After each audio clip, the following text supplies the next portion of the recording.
The power of midnight prayer. How brother Elijah escaped the trap of the enemy. There was a time when Elijah was a man of the world. He lived for pleasure, smoking, drinking, and moving from one woman to another. He was fearless, reckless, and deeply lost in sin. But one night, everything changed.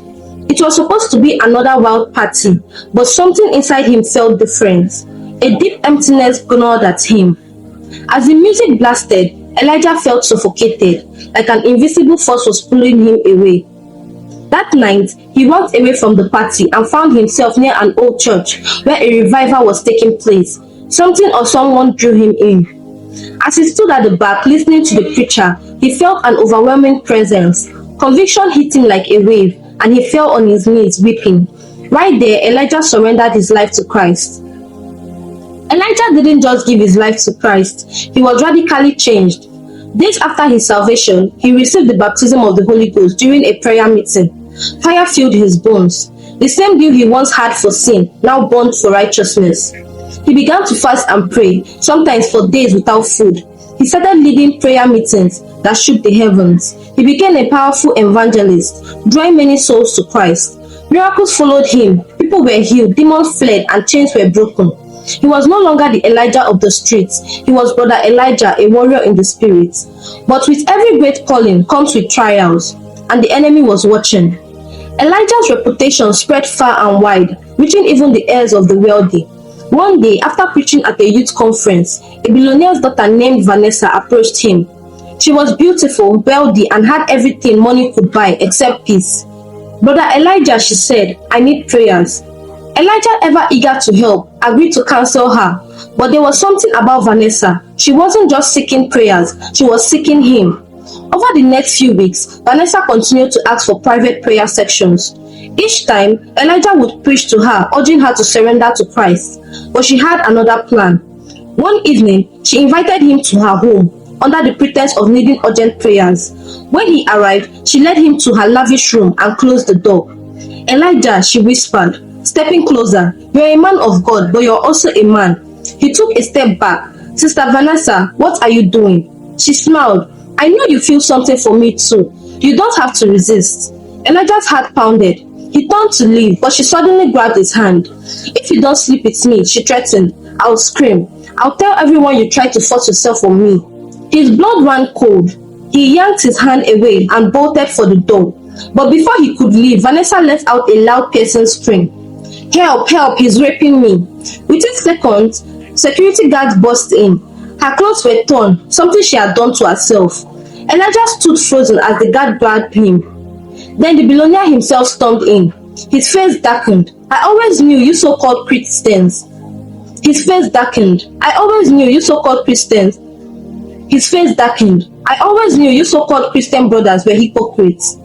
What Vanessa didn't know was that the night before, something strange had happened.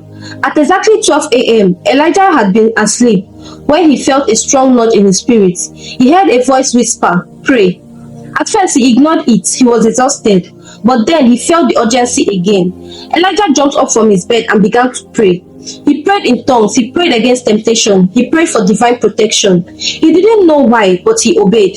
Now standing in the billionaire's mansion, falsely accused, he knew why God had woken him up that night. Elijah took a deep breath. The guards held him tightly, waiting for the billionaire's command. But instead of struggling, Elijah looked at the man in the eye and spoke calmly. Sir, I'm innocent. His voice was steady, confident. It made the billionaire hesitate. Check your CCTV cameras, Elijah continued. They will show you the truth. The billionaire frowned, but turned to his ICT staff. Pull up the footage. Minutes later, the screen showed the entire scene. How Elijah had tried to leave, how Vanessa had torn her own clothes, how she had screamed to frame him. Silence filled the room. Vanessa's father turned to her, his face unreadable. Is this true? The billionaire's hand met her cheek. You tried to destroy an innocent man. She fell to her knees, sobbing. Elijah stood still, watching. He felt no anger, only relief. The billionaire turned back to Elijah. His face, once filled with suspicion, now showed admiration. You could have taken advantage of my daughter, he said, but you didn't. Elijah remained silent. You are truly a man of God, the billionaire continued. And for that I owe you. He pulled out a checkbook and began writing. Elijah shook his head. I don't want your money, sir. The billionaire paused. Then take this. I will sponsor your education anywhere in the world. No strings attached. Elijah was stunned. He had never dreamed of studying abroad. But more than that, he saw this as God's hand moving. At first, he declined, but the billionaire insisted. It's my way of apologizing. You saved my daughter's soul, even when she tried to ruin yours. Elijah finally accepted, not as a reward, but as a testimony of God's faithfulness. Years later, Brother Elijah would stand on a stage preaching to thousands, telling his story. If I hadn't prayed that night, he would say, I would have fallen, but God woke me up. Midnight prayers are not just rituals, they are weapons. If you sleep when you should be praying, you might wake up in disaster. His story became a warning, a testimony, and an inspiration. Because of midnight prayer, he escaped the trap of the enemy, and so you can. Temptations will come, false accusation may arise, but if you stay prayed up, God will always vindicate you. Midnight prayer is not an option, it is a necessity. Keep the fire burning.